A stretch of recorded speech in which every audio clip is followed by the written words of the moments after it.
न्याय, समानता र शान्ति, आवाजविहीनहरूको आवाज, यो फेस टु फेक्सको नयाँ श्रृङ्खला। यहाँहरूलाई स्वागत छ। आजको यो श्रृङ्खलामा एउटा नयाँ विषयमा प्रवेश गर्नुभन्दा अगाडि जसले यो च्यानललाई फेस टु फ्याक्ट्सलाई माया गरेर सब्सक्राइब गर्नुभएको छ, लाइक गर्नुभएको छ, कमेन्ट लेख्नु भएको छ, सेयर गर्नुभएको छ, उहाँहरू समस्तहरूलाई म हार्दिकतापूर्वक नमन गर्न चाहन्छु। त्यस्तै तपाईहरू मेरो यो च्यानलमा नयाँ हुनुहुन्छ भने यो कुनै व्यावसायिक च्यानल होइन।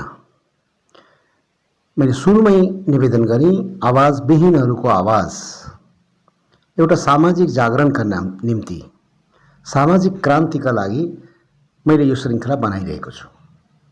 तपाईहरूको एउटा सेयर गरेर, तपाईहरूले यसलाई कमेन्ट लेखिदिएर या तपाईले सब्सक्राइब गरिदिएर, लाइक गरिदिएर एउटा नयाँ ऊर्जा र हौसला तपाईहरूले मलाई दिनुहुनेछ। त्यसकारणले सब्सक्राइब गर्न, लाइक गर्न, सेयर गर्न, कमेन्ट गर्न अल्छी नमान्नुहोस्। अब आउनुहोस् आजको यो विषयवस्तुमा प्रवेश गर्छु। गएको श्रृङ्खलामा एक साता अगाडि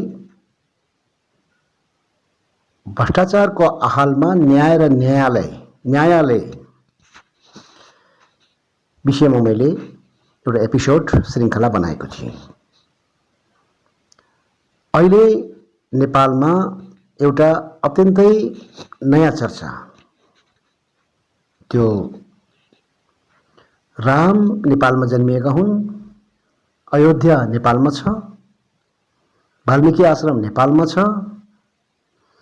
हनुमान नगर नेपालमा छ भन्ने विषयमा चर्चा पाएको छ। र यो विषयमा थुप्रै किसिमका भिडियोहरू, लेखहरू, समाचारहरू सामाजिक सञ्जालहरूमा यति बेला यत्रतत्र सर्वत्र छरिएका छन्। हिजो मात्र फेरि अर्को समाचार निकै चर्चामा छ र त्यो हो पूर्व डिआइजी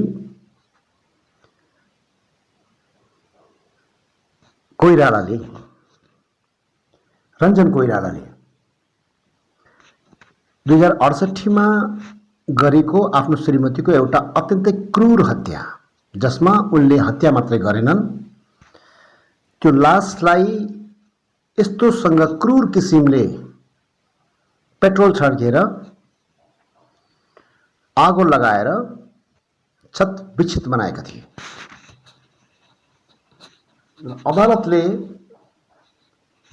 जिल्ला अदालतले उनलाई सर्वस्व सहित जन्मकैदको सजाय दिएको थियो। तर 8 वर्ष बित्दा नबित्दै जिल्लाले गरेको फैसलालाई पुनरावेदन अदालतले सदर गरेको थियो र सर्वोच्चको भर्खरै भएको एउटा फैसला, जसमा प्रधान न्यायाधीश चौलेन्द्र शमशेर राणा सहितको इजलासले उनलाई सजाय बिनाइ कम गरेर उनी कारागार मुक्त भएका छन्। र मुक्त मात्र भएनन्, त्यो एउटा फोटो जसले गिजाउँछ नेपाली समाजलाई, यो देशको अवस्थालाई, विशेष गरेर न्याय र न्यायालयको अवस्थालाई चित्रण गर्दछ। त्यो खुङ्खार अपराधीले हात हल्लाएर निकै शानसहित र उनको शारीरिक तन्दुरुस्त हेर्ने हो भने लाग्दैन त्यो अपराधी 8 वर्ष जेलबाट निस्किँदैछ। र अहिले त्यसैका विषयमा टिक्का टिप्पणी भइरहेका छन्। एकातिर राम जन्मिएको विषय र अर्को एउटा खुङ्खार अपराधी जेलमुक्त भएको विषय। भोलि राम जन्मेको नेपालमा तथ्यगत प्रमाणहरू, पुरातात्विक प्रमाणहरू पुगे भने असम्भव छैन। तर राम राज्य जति बेला हामीले सुनेका थियौँ, हामी सबैले, जहाँ कोही भोको हुँदैन थियो, जहाँ न्यायको कुनै कमी थिएन, त्यो राम राज्यको चर्चा चलिरहेको बेलामा यो अवस्था न्यायालयको देखिएको छ। राम जन्मेको भए पनि यो के कति लज्जास्पद विषय हुन्थ्यो, धन्न अहिलेसम्म प्रमाणित भएको छैन, प्रक्रियामा मात्रै छ। आउनुहोस् अब यो श्रृङ्खलामा मैले गएको श्रृङ्खलामा भ्रष्टाचारको आहालमा न्याय र न्यायालय को एउटा मुद्दा जसको निवेदक म स्वयं रहेको छु र मसँग मेरा अग्रज दाजु देशभक्त खनाल हुनुहुन्छ। एउटा नियुक्ति भयो सङ्गीत नाटक प्रज्ञा प्रतिष्ठानमा। त्यो नियुक्ति प्रचलित ऐन सङ्गीत तथा नाट्य प्रज्ञा प्रतिष्ठान ऐन 2064 लाई टेकेर भएको भन्ने अत्यन्तै झुटो दाबी सरकारको तर्फबाट गरिएको छ र त्यो झुटो रहेको कुरा यो मैले या हामीले भनेका होइनौँ। नेपाल सरकारद्वारा विज्ञको रूपमा सिफारिस समितिमा राखिएका 2 जना सदस्य मध्येका एक प्राध्यापक श्रीराम आचार्य, उहाँले लिखित रूपमै एउटा प्रेस विज्ञप्ति जारी गरेर र सर्वोच्च अदालतमा भएको एउटा बहसमा स्वयं इजलासमा उपस्थित भएर र उहाँले बयान दिनुभएको छ जुन न्यायाधीशको आदेशमा उल्लेख छ कि जुन सिफारिस हामीले गरेका थियौँ त्यो सिफारिसै नगरिएका व्यक्तिहरू नेपाल प्रज्ञा प्रतिष्ठानका कुलपति भए, उपकुलपति भएका छन्, सदस्यहरू भएका छन् र त्यो सिफारिस समितिको जुन संयोजनमा तत्कालीन संस्कृति मन्त्री रविन्द्र अधिकारी जो स्वर्गीय हुनुभएको छ, उहाँले सिफारिस समितिले सिफारिस गरेको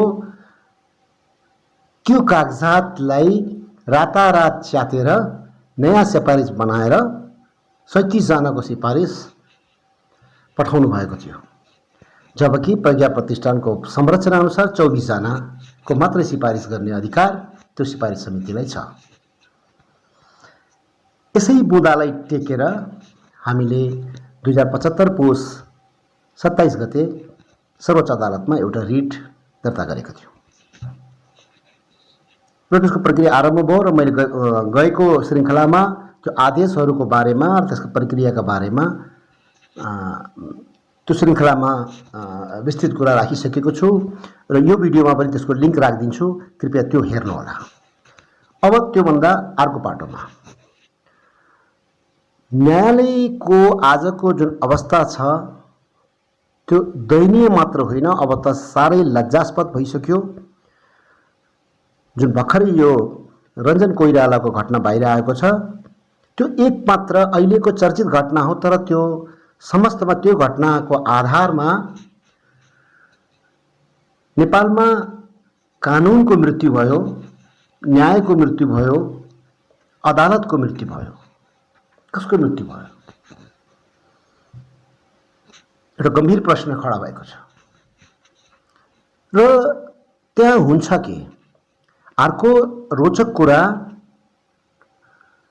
गत चैत्र 11 गते नेपाल सरकारले कोभिड-19 कोरोना भाइरसको कारण देखाएर लकडाउनको घोषणा गरेको थियो। त्यो लकडाउन आजको मितिमा हटाइसकिएको छ। यो बीचमा थुप्रै क्षेत्र सरह अदालत पनि, चाहे ती जिल्ला अदालत हुन्, चाहे उच्च अदालत हुन् या सर्वोच्च अदालत होस् या विशेष अदालत होस्, सबैमा शून्य समय, 0 समयको अवधि तोकियो। त्यो भनेको त्यो अवस्थामा विशेष गरेर बन्दी प्रत्यक्षीकरणसँग सम्बन्धित विषय बाहेक अरू कुनै पनि मुद्दाले तारिख पाएन, पेशी हुन सकेन।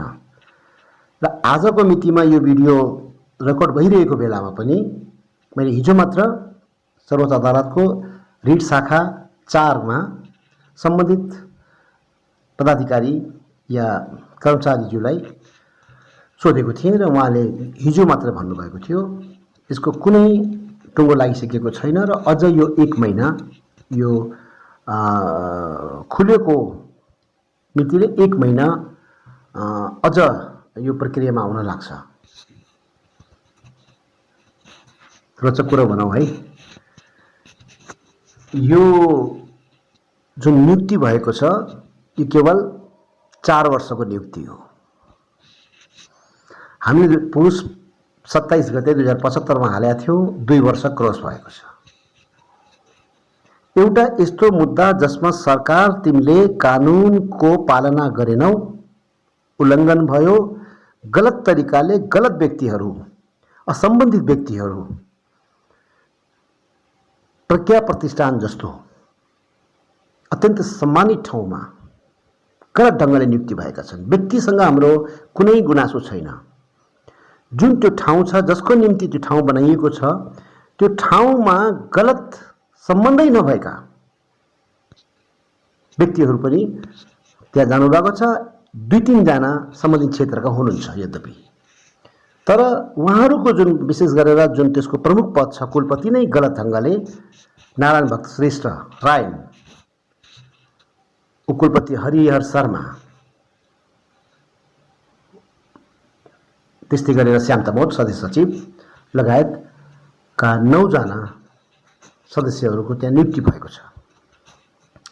र सङ्गीत नाटक प्रज्ञा प्रतिष्ठानले जब त्यो मुद्दा सर्वोच्चमा लग्यो, त्यसको लगतै ललित कला प्रज्ञा प्रतिष्ठानबाट पनि एउटा रिट निवेदन सर्वोच्चमा दर्ता भयो। त्यसको लगतै त्यसपछि नेपाल प्रज्ञा प्रतिष्ठानमा पनि अहिले 3टै प्रतिष्ठानहरूमा भएका नियुक्तिहरू ठिक छैनन् भनेर सङ्गीत नाटक प्रज्ञा प्रतिष्ठानको तर्फबाट मैले निवेदन गरेँ। म र देशभक्त दाइबाट यो भएको छ भने, त्यस्तै गरेर नेपाल प्रज्ञा प्रतिष्ठानमा सन्तोष भण्डारी, त्यस्तै गरेर ललित कलामा नागेन्द्र सिंहले रिट निवेदन दर्ता गर्नुभएको छ। र यो लकडाउन जुन लम्बियो, त्यो लम्बिनुमा थुप्रै कारणहरूमध्येको यदि अदालतसँग यसलाई जोडेर हेर्ने हो भने, अदालतमा 2 वर्ष धाउँदा प्राप्त भएको जानकारी अनुसार 40,000 मुद्दाहरू झन्डै 1 दशकदेखि त्यहाँ पेन्डिङ अवस्थामा छन्। त्यो भनेको पेशी हुन नसकेर, पेशी भइहाल्यो भने पनि पेशीको बिहानै सूचना स्थगितको निकालेर या पेशीमा चढिहाल्यो भने पनि हेर्न नमिल्ने, हेर्दा हेर्दै लगायतका कुराहरूसँग जोडेर त्यसलाई लम्ब्याइन्छ। त्यस्तै गरेर वर्तमान नेपाल सरकारका प्रधानमन्त्री केपी शर्मा ओलीबाट भएका जति थुप्रै निर्णयहरू छन्, विशेषतः नियुक्तिको विषयहरू, त्यस्तै गरेर विकास निर्माणका कुराहरूमा भएका भ्रष्टाचारहरू लगायतका आदि इत्यादि विषयमा करिब 9,000 भन्दा बढी मुद्दाहरू अहिले प्रधानमन्त्री केपी शर्मा ओली विपक्षी बनाएर हालिएको छ। र यहाँनिर ती श्रोताहरू, ती दर्शकहरू जसलाई यो अदालतभित्र जानुभएको छैन या अदालतको त्यति थाहा छैन भने, छोटकरीमा कुनै पनि मुद्दालाई पहिला त्यहाँ दर्ता गर्नुपर्छ र दर्ता गर्नुभन्दा पहिला लेख्नुपर्छ। लेख्ने काम प्रायजसो कानुन व्यवसायी वकिलहरूले गर्नुहुन्छ। भ्रष्टाचारको पहिलो खुड्किलो भनौँ या अपारदर्शिताको पहिलो खुड्किलो भनेकै एउटा वकिलको त्यो कार्यालयबाट सुरु हुन्छ। मैले किन त्यसो भनिरहेको छु भने, एउटा वकिलको मुद्दा लेखेको कति शुल्क हो, एउटा लेखनदासले लेख्ने निवेदनको शुल्क चाहिँ पारदर्शी छ, तर एउटा वकिलले लेख्ने मुद्दाको शुल्क पारदर्शी छैन। त्यो चिन्जानको अवस्थामा, पहुँचको आधारमा तय गरिन्छ। त्यस्तै गरेर पेशीमा बहस गर्ने वकिलको पनि फिसको अवस्था त्यस्तै छ।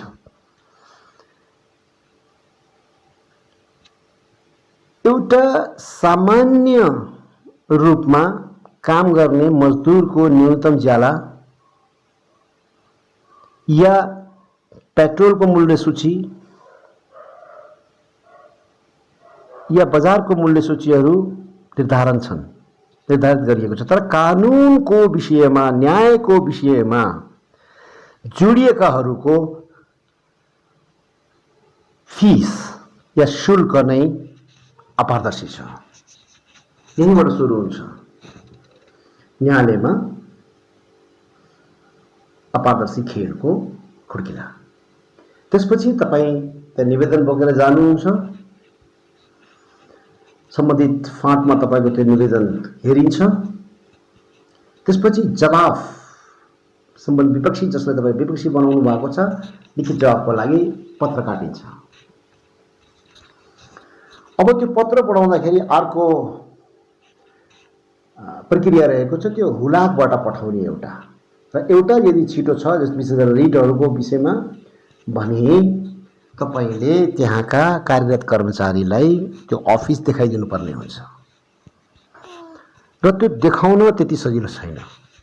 त्यहाँ तपाईले उहाँको चिया नास्ताको नाम, चिया नास्ता, त्यो रकम जति पनि हुन सक्छ, तपाईको हैसियतमा भर पर्छ, लिएपछि मात्र, र तपाईले नै त्यसलाई त्यहाँसम्म पुर्याइदिनु पर्छ, देखाइदिनु पर्छ, र त्यो म्याद तामेली हुन्छ। दोस्रो स्टेप, तत्पश्चात सरकारवादी मुद्दाहरूको बचावटको लागि महान्यायाधिवक्ताको कार्यालयले गर्दछ। अब महान्यायाधिवक्ताको कार्यालयको जुन काम कारबाही छ त्यो सरकारको रक्षा, न्याय या कानुनको रक्षा होइन, सरकारको रक्षा गर्ने हो उसले। सिद्धान्ततः उसले न्याय र संविधानको रक्षात्मक भूमिका खेल्नु पर्थ्यो, तर त्यसो हुँदैन, किनभने त्यहाँ हुने नियुक्तिहरू विशुद्ध राजनीतिक हुने गर्दछ। त्यसो अथवा नुनको सोझो गर्नको लागि महान्यायाधिवक्ता कार्यालय या महान्यायाधिवक्ताको आदेशमा मुद्दाहरूलाई त्यहाँ लगिन्छ, र त्यो मुद्दाहरू जुन कमजोर छन्, जसमा सरकार हार्ने धेरै सम्भावना छ भने त्यसको सबैभन्दा सजिलो उपाय हो त्यसलाई तन्क्याउने, त्यसलाई पेन्डिङमा पुर्याउने। त्यति मात्र होइन, त्यसको अर्को सजिलो उपाय पनि त्यहाँ थपिएको छ। एउटा मुद्दामा, रिटको एउटा सामान्य मुद्दा, रिट भन्नाले कुनै हत्या या सुन तस्करी जस्तो खालको पूर्वपक्ष अनुसन्धान, लामो अनुसन्धान हुँदैन। त्यो भनेको निवेदक तर्फले प्रस्तुत गरेको निवेदन, त्योसँग सम्बन्धित कागजात र त्योसँग सम्बन्धित निकायको जवाफ, लिखित जवाफ लिएर दुईटालाई अगाडि राखेर न्यायाधीशज्यूहरूले त्यसलाई हेरेर अनि त्यसको आधारमा आफ्नो निर्णय, आदेश या फैसला सुनाउनुहुन्छ। तर सङ्गीत नाटक प्रज्ञा प्रतिष्ठानको मुद्दाको हकमा एउटा मुद्दामा विशेष गरेर नेपाल प्रज्ञा प्रतिष्ठानको त्यहाँका कुलपति गंगा उप्रेतीको नेतृत्व गर्नुभएकोले 20 जना कानुन व्यवसायी राख्नु भएको छ, ताकत।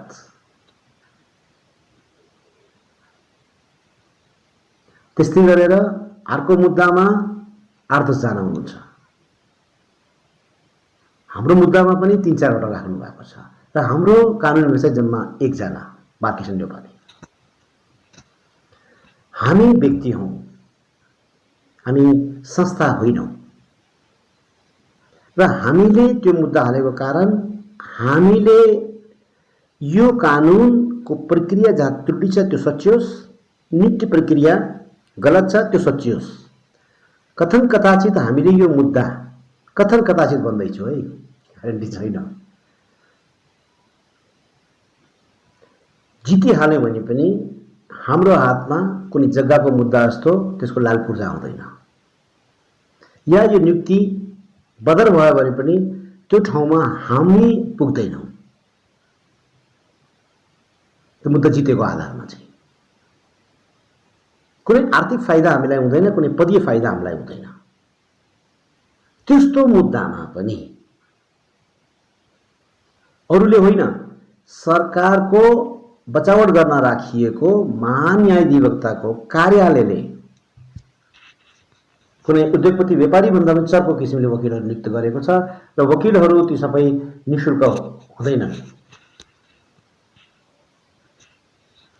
त्यसबाट पनि के पुष्टि हुन्छ भने ती मुद्दाहरू जुन कमजोर छन् तिनलाई एउटा सजिलो उपाय कानुनी भाषाहरूको प्रक्रियाहरूको चक्रव्यूहमा फसाइदिने र एउटा पेशीमा तपाईको पालो आएन भने कम्तीमा 3 महिना तपाई कुर्नुस्, तारिक पाइन्छ 3 महिनाको। 3 महिनापछि अदालतमा जानुस्, साप्ताहिक सूचीमा तपाईको मुद्दा चढेको हुन्छ। मानिलिउँ मुद्दा अदालतमा आइतबार प्रस्तुत हुँदैछ या सोमबार हुँदैछ भने फर्स्ट आवरमा तपाईलाई एउटा त्यहाँ सूचना प्रकाशित गरिन्छ, यी मुद्दाहरू आज स्थगित भए, यी मुद्दाहरू हेर्न नमिल्ने। र त्यहाँ 2 किसिमको च्यानलले मुख्य काम गर्दछ। एउटा कर्मचारी प्रशासन छ अदालतको, जसले तारिक बुझ्ने बुझाउने, तिनका आदेशका प्रतिलिपिहरू तपाईलाई दिने लगायतका कार्यहरू गर्दछ भने अर्को न्यायाधीशसँग सम्बन्धित, जसको नेतृत्व प्रधान न्यायाधीशले गर्नुहुनेछ र यो मुद्दा आज कसको इजलासमा या बेन्चमा पठाउने त्यसको एकल निर्णय प्रधान न्यायाधीशले गर्नुहुन्छ। त्यो गोप्य हुन्छ।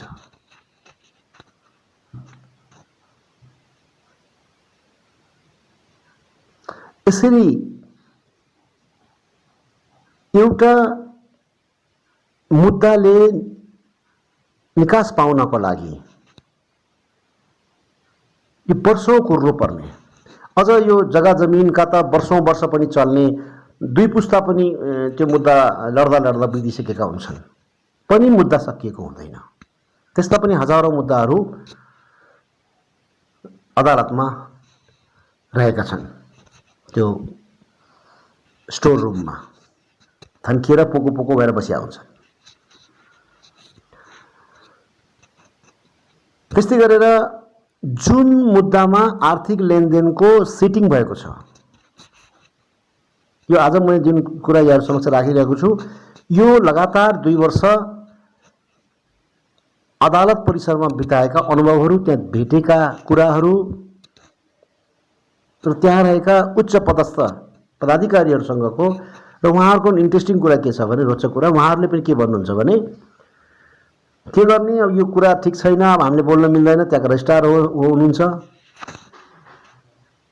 हामीले त चाहेको हो। त यसरी एकले अर्कालाई देखाउने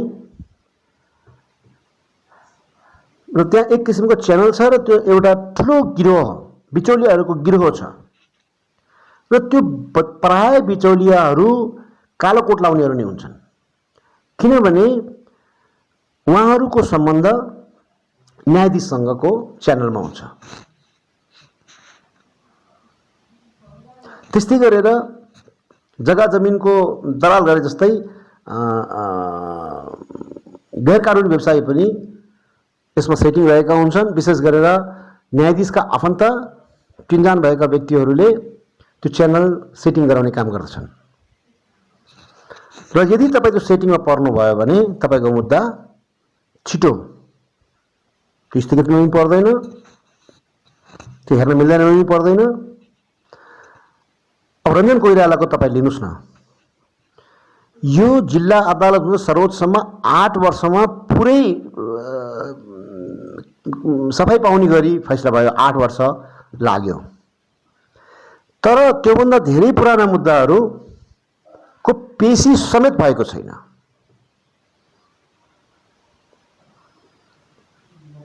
हत्या जस्तो जघन्य अपराधको 8 वर्षभित्रमा म फैसलै छिनोफानो भइदियो। अझ कतिपय मुद्दाहरू त तपाईँको त्यहाँ दर्तै हुँदैनन्। दर्ता गर्नु पर्यो भने पनि धेरै लामो प्रक्रियाहरू पार गर्नुपर्छ। समग्रतामा अहिलेसम्म चाहिँ हामीले के बुझिरहेका थियौँ भने नेताहरू भ्रष्ट भए, निर्वाचित जनप्रतिनिधिहरू भ्रष्ट भएर यो देशको सिस्टमले काम गरेन। यो देशका विशेष गरेर निमुख गरिबी जनताहरू जसले न्यायका लागि पटक पटक आन्दोलन गरे, शान्तिको लागि पटक पटक आन्दोलन गरे, समृद्धिका लागि पटक पटक आन्दोलन गरे, तर अन्त्यमा त्यसको प्रतिफल त्यो झोपडीमा, त्यो गरिबको बस्तीमा पुगेन। चाहे 46 पछि आएको प्रजातन्त्र थियो या अहिले 62-63 पछि आएको सङ्घीय लोकतान्त्रिक गणतन्त्र जसलाई हामी भनिरहेका छौँ, अवस्थामा व्यक्तिका अनुहारहरू, शासकका अनुहारहरू फेरिएका छन्, सरकारका अनुहारहरू फेरिएका छन्, सरकारमा बस्ने मन्त्री प्रधानमन्त्रीहरूको अनुहार फेरिएको छ। त जसको निम्ति यो परिवर्तन भयो त्यसको अनुहार हिजोभन्दा आज थप मलिन भएको छ। झन् यो लकडाउनको जुन लामो प्रक्रिया चल्यो, यस पश्चात थुप्रै क्षेत्रहरू ठप्प छन्, थुप्रै मान्छेहरू बेरोजगारीको मार झेल्न बाध्य छन्। र अर्को जुन सान्दर्भिक कुरा जुन हाम्रो थियो कि यो जनताबाट निर्वाचित सरकार भइसकेपछि मुख्यतः न्याय र शान्तिले एउटा ठोस विकास पाउनेछ। अब भेदभाव हुने छैन, चिन्जानको आधारमा, आफन्तवादको आधारमा निर्णयहरू हुने छैनन्। पनि ठुलो सपना थियो नेपाली जनताको, तर आज अवस्था सायद मैले धेरै यसको दृष्टान्त दिइराख्नु नपर्ला, सबै परिचित हुनुहुन्छ। फलस्वरूप एउटा ऐतिहासिक परिवर्तन हुँदाखेरिको जुन गर्व थियो त्यो बिस्तारै सेलाउँदै गएको छ। हरेक क्षेत्र र यसो हुनुमा प्रमुख रूपमा, किनभने कुनै पनि अपराधी, कुनै पनि विषयको अपराधी त्यस वक्त सबैभन्दा बढी डराउँछ जब उसलाई दण्डित गरिन्छ, जब उसले सजाय पाउँछ। तर जब न्यायालयमै गएपछि पनि न्याय पाइँदैन,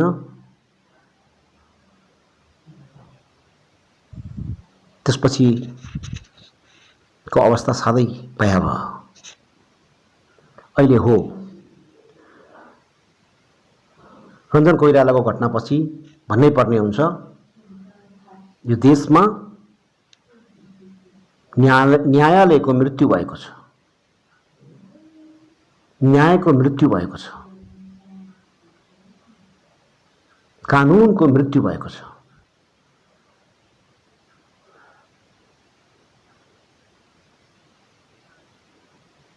अब के जनताहरूले कोबाट कस्तो आशा गर्ने?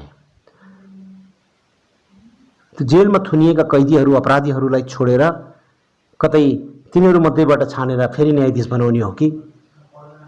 सायद तिनले न्याय दिन्छन् कि अब? किनभने न्याय दिनेहरूबाट न्याय पाउने अपेक्षा अब रहेन। हालांकि एकाध दुईजना राम्रा न्यायाधीशहरू पनि हुनुहुन्छ, तर उहाँको भूमिका त्यहाँ कमजोर छ।